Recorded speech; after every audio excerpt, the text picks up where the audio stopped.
קודם כל ככה, אני באופן אישי מגדירה את עצמי כאדם חילוני, חופשי. אבל אני מתחשבת בצרכים של אנשים לשירותי דת. ואם מדינת ישראל, בגלל סיטואציה פוליטית שנותנת כוח היום לזרם אחד בלבד, שזה הזרם האורתודוקסי, מתקצב את הזרם האורתודוקסי שבעצם יש לו היום מונופול על היהדות, אין שום סיבה שזרמים נוספים ביהדות לא יקבלו את התקצוב מהמדינה. יש אנשים שיש להם צרכים. אתה רוצה, יואב, להתחתן בנישואים קונסרבטיביים, אורתודוקסים? אני מכבדת את זה, אני מקווה שלא, אבל אני מכבדת את זה, כן? אתה רוצה להתחתן באמצעות הרבנות, אבל אם נניח הדר רוצה להינשא בנישואים רפורמיים, נמשך לקהילה רפורמית, למה? אוקיי.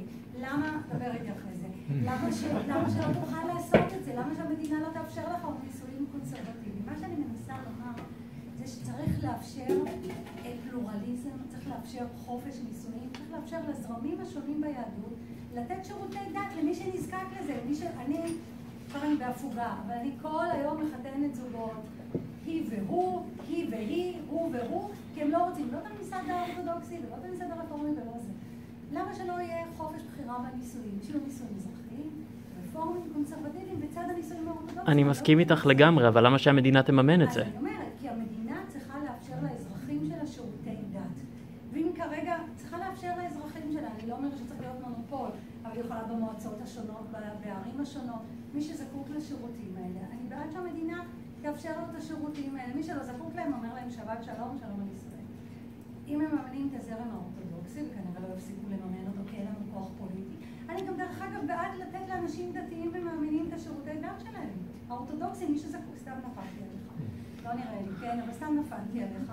אבל אני חושבת שמדינה דמוקרטית מתוקנת צריכה לאפשר בחירה, צריכה לאפשר לזרמים השונים מקום, צריכה, כן, בנסיבות מסוימות, גם לממן שירותי דת. בסדר, תשווי את זה לארצות הברית או לאירופה. בארצות הברית אין דבר כזה בכלל. באירופה, נגיד, או שיש אחוז... יש הפרדת דת מהמדינה, יש חוקה. אז אידיאלית, היית רוצה שיהיה דבר כזה בארץ? מה הייתי רוצה אידיאלית? כן. מה המתכון? מי שאל אותי קודם? אתה עוד שאלת אותי מה המתכון? מישהו שאל אותי כאן מה? לא. אתה שאלת אותי כי מתמר זנדברג הבנתי שאידיאלית היא כן רוצה את המימון לכל אידיאלית? לא. אידיאלית אני רוצה הפרדת הדת מהמדינה.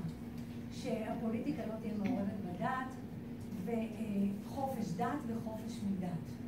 כל עוד אנחנו לא במצב הזה, אנחנו צריכים לאפשר לזרמים השונים מקום של כבוד.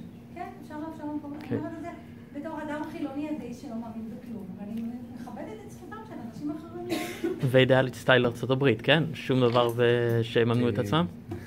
אוקיי. ארצות הברית, אחרי שטראמפ נבחר, אני כבר סתם, אני כבר לא בטוחה, אבל אני חושבת שאם הייתה לנו חוקה במגילת זכויות אדם, אז היה כבר נפטר ממילא, אין לנו חוקת זכויות אדם, יש לנו שני חוקי יסוד, שם גם את זה מבקשים להכיר את הכוח שלהם להיות בסיס לשפיטה בבית המשפט העליון. רק היום הייתה הצעה חדשה למנוע מבית המשפט העליון לבטל חוקים של הכנסת, שבית המשפט פוסק על בסיס חוק יסוד זכויות אדם וחוקתו, שזה בסיס למגילת זכויות. מדינה מתוקנת צריכה שתהיה בהפרדת הדת מהמדינה. האם אנחנו מדינה מתוקנת? לא. האם צריך לאפשר לזרמים השונים ביהדות מקום, מימון, כרגע, שירותי דת? התשובה היא כן. ככה אני מאמינה. אוקיי. תודה רבה לכולם.